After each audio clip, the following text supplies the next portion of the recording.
So last year, like we said, was kind of a rough one for the Angels, record-wise. They also literally lost a member of their team.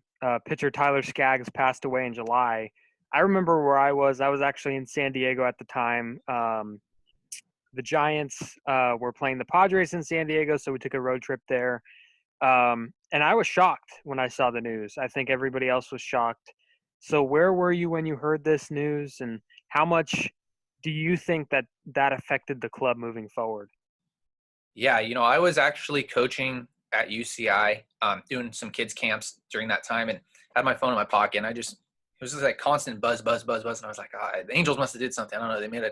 Might have gone out and made a trade or something like that. And I get on, and I get a text from my girlfriend, just Skaggs died. I was like, what? Like, come on, like, don't mess with him. Don't mess. And I had to get on Twitter real quick, scroll through, and it was just Tyler Skaggs, Skaggs, Skaggs. And I was like, oh, I at the time, like, in front of all the kids, we probably had about 60, 70 kids there. And, you got to kind of keep your composure for a little bit and be like, all right, let's just keep the day going. But as I was on my way to my next job, because I worked 2 jobs during the summer, I turned on down here in Anaheim. We go at AM 8:30. Roger Lodge does, pregame and such like that with Trent Rush.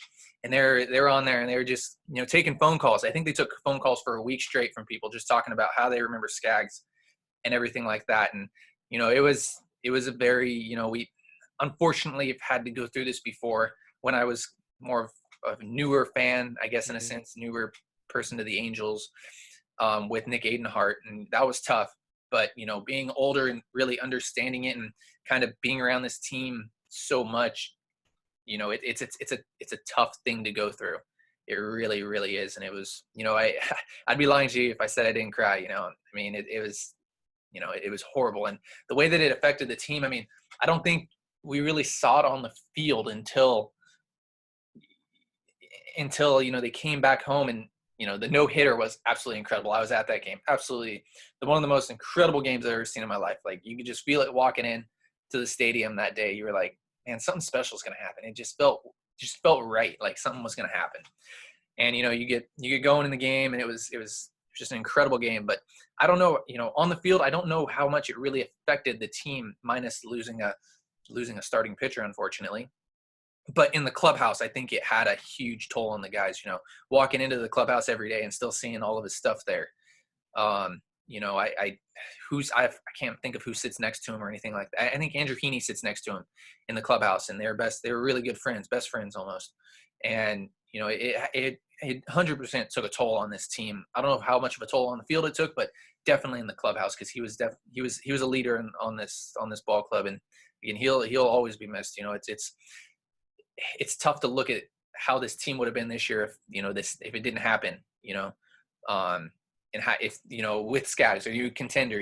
What are you able to do with it? Are you able to go out and make a trade? And, the what ifs in a sense with this season. But yeah, it was just, you never want to go through something like this, but going through it basically twice.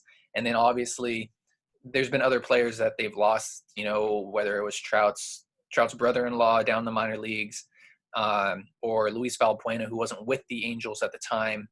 It's just kind of been a rough, I guess, 10, 15 years for the Angels when it comes to all that stuff. So, I don't want to say it's really become the halo way, but, just disappointment's kind of been that route that this team has taken. And it's been unfortunate, but, you just got to keep pushing. Exactly the times that we're in right now, you just keep pushing, and, we'll see what happens. I think they're really close to being a contender.